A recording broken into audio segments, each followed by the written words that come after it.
तो नमस्कार साथियों, मित्रों और प्रेमियों और मेरे से जलने वालों तुम्हारे लिए आथू। तो दोस्तों, आज मैं आपके बीच एक गंभीर विषय को लेकर चर्चा करने वाला हूं। तो दोस्तों, आप देखते होंगे जो शहरों में हमारे पहाड़ों से जो लड़के लड़कियां जाते हैं ना, उनके बारे में 2-3 लाइनें कहना चाहता हूं कि जो लड़के हैं वो नशे की ओर काफ़ी ज़्यादा उसके नशे के आदी हो रहे हैं, और जो लड़कियां हैं वो आत्मनिर्भर बनने के लिए कभी किसी लड़के के साथ घूम रहे, कभी किसी लड़के के साथ।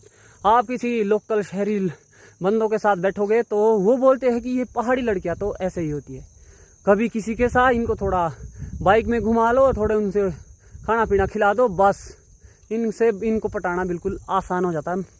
तो भाई, मेरा उन पेरेंट्स से निवेदन है जो अपने लड़के लड़कियों को घर से बाहर भेजते हैं, कृपया आप उनकी जो क्रियाएं हैं उस पे भी आप ध्यान दीजिए कि क्या कर रहा है क्या नहीं। ये नहीं कि आप घर में उनके लिए मेहनत कर रहे हैं लेकिन आपके लड़के लड़कियां हर कहीं गुरछल्ले उड़ा रहे हो, क्योंकि मैक्सिमम ये बहुत बड़ी समस्या बन गई। और शहरों में ये सुनने को मिलता कि ये पहाड़ी लोग तो ऐसे ही होते। और आजकल की तो कुछ आंटियां भाई, कुछ को देख के तो ये लगता है कि इनको घर में जो कमी पेशी कुछ कमियां नहीं है, फिर भी कभी किसी के साथ, कभी किसी के साथ, कभी किसी के साथ। ऐसे आत्मनिर्भर मत बनो कि तुम अपना शरीर ही बेच दो, शरीर दांव पे लगा दो।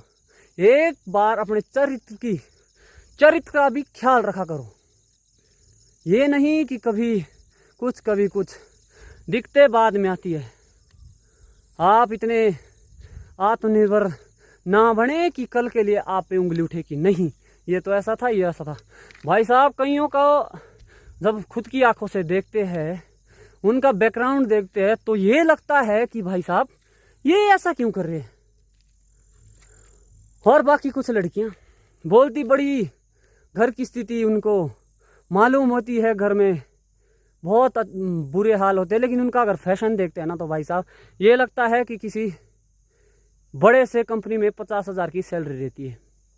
और जो बड़ी ज्ञान देनी आती है, उनके पूरे शरीर में टैटू गुदवाए होते हैं, छाती में टैटू, कमर में टैटू। जब तुमने गैर मर्द को अपने इन अंगों में छूने दिया है तो तुम्हारा क्या ही चरित्र होगा भाई। और इन टैटू से आप दिखाना क्या चाहते हो, और वहाँ बात करने आ जाते हो ज्ञान की।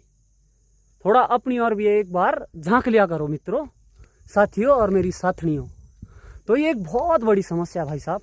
तो मेरा सभी पेरेंट्स से निवेदन है कि जब आप अपने बच्चों को बाहर भेजते हैं तो कृपया उन पे ध्यान भी दीजिए कि कर क्या रहा है।